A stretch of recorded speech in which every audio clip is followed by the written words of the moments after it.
आपल्या राज्यामध्ये आपण जर बघितलं, मला सांगितलं पाहिजे, आपण मगाचपासून त्या सगळ्याच्या सौर ऊर्जे संदर्भामध्ये खूप मोठ्या मोठ्या प्रमाणात आपण बोलत होतो.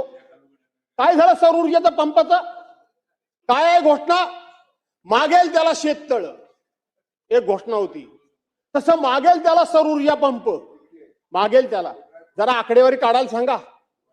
त्याच्याकरता जी आपला हिस्सा रक्कम भरावी लागते ना, हिश्श्याची रक्कम भरावी लागते, ती हिश्श्याची रक्कम एवढे 1000 कोटी रुपये झालेले आहेत आणि लोकांचे पंप मात्र वेळेवर बसत नाहीयेत. आपलं कौतुक झालं, त्याबद्दल मला आनंद आहे. आपलं गिनीज वर्ल्ड बुक मध्ये तुमचं नाव गेलं, आता मला आनंद आहे. पण वस्तुस्थितीपासून आपण कोसो मैल दूर आहोत.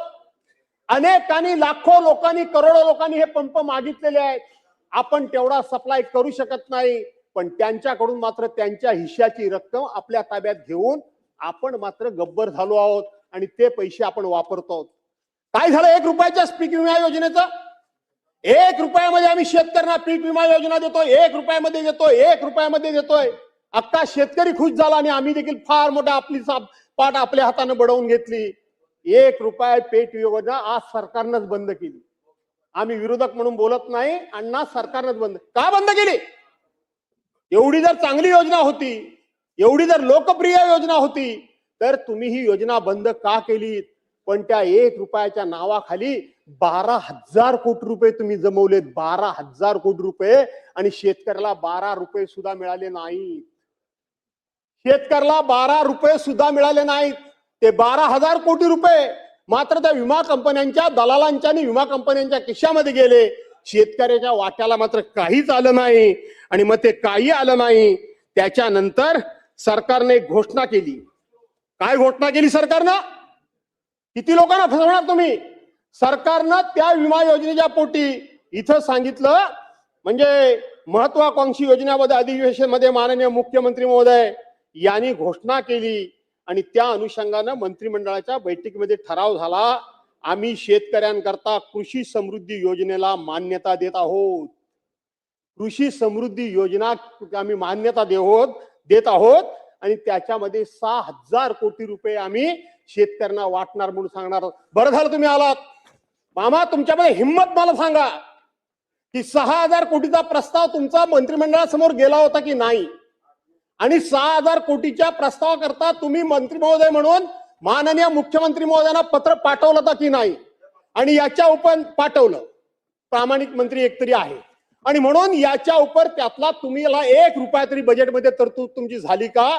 गेल्या सप्लिमेंटरी बजेटमध्ये ती तरतूद होणार होती, पण ती झाली नाही. शेतकऱ्याला काही मिळालं नाही.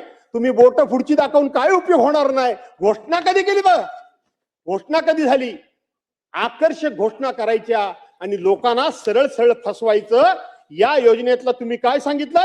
या योजनेतली नमूद 3ही ट्रिगर रद्द करताना बचतीचे पैसे शेतकऱ्यांना कृषी समृद्धी योजनेतून देण्यात येतील असे वेळोवेळी माननीय मुख्यमंत्री महोदयांनी सांगितले. आम्ही 3ही ट्रिगर बंद करतोय आणि त्याचे पैसे आम्ही शेतकऱ्यांना देतोय. 1 रुपया सुद्धा तुम्ही शेतकऱ्यांना दिलात नाही. 1 रुपया. शेतकऱ्यांना किती फसवणार तुम्ही? लोकांना कसं फसवणार तुम्ही? आणि म्हणून 1 रुपया सुद्धा तुम्ही दिलात नाही. या संदर्भातलं पत्र माझ्या हातामध्ये आहे. अध्यक्ष महोदय, मागच्या वेळेला काय म्हटले होते, आता काय म्हणतायत? तो दिला नाही तो नाही. आता जून महिन्यामध्ये आम्ही शेतकऱ्यांची कर्जमाफी करू, विचार करू. बरोबर आहे? हा मुहूर्त कुठला काढलात? जून महिन्यामध्ये काय घडवणार आहात? काय घडवणार काय? कारण प्रत्येक वेळी अशा पद्धतीची कुठली तरी योजना राबवायची वेळ आली, त्या योजनेचा लाभ सर्वसामान्य माणसाला देण्याची वेळ आली की तुम्ही काहीतरी नवीन फंडा काढता, लोकांचं लक्ष दुसरीकडे वळवता. मग कधी टिपू सुलतान असेल, नाही तर आणखीन कोण असेल, ज्याचा संबंध काय इथं या गोष्टींचा, ज्या गोष्टींचा हो बा माफ करा, मी त्यावर जात नाहीये. मी फक्त इथंच जातोय, मी कुठं जात नाहीये बाबा. आणि म्हणून मला एवढंच म्हणायचं आहे की मला एवढंच म्हणायचं आहे की आपण शेवटी हा जून महिन्याचा मुहूर्त कुठून काढला मामा, म्हणजे मंत्री महोदय? आपण हा कुठून काढला जून महिन्याचा मुहूर्त? काय आहे जून महिन्यामध्ये? का आता का नाही देत? अहो, तुमच्या केंद्र सरकारमध्ये कृषी मंत्र्यांनी उत्तर दिलंय.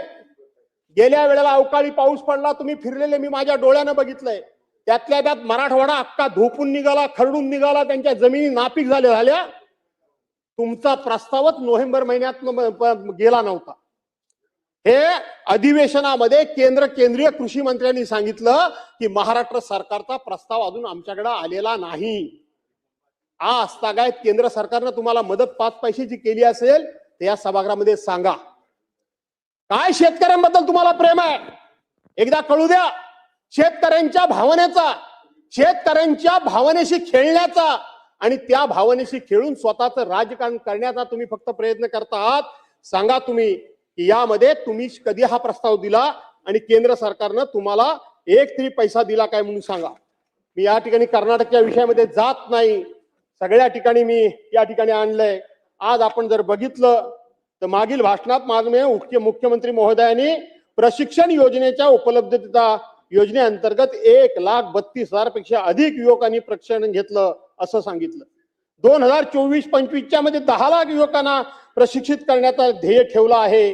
त्यासाठी 5,500 कोटी रुपयाचं नियतवट केलं आहे असं सांगितलं होतं. या वर्षीच्या भाषणामध्ये या योजनेचा उल्लेखच नाही. या योजनेचा उल्लेखच नाही. विषय संपला. निवडणूक संपली. आता युवक बँक काय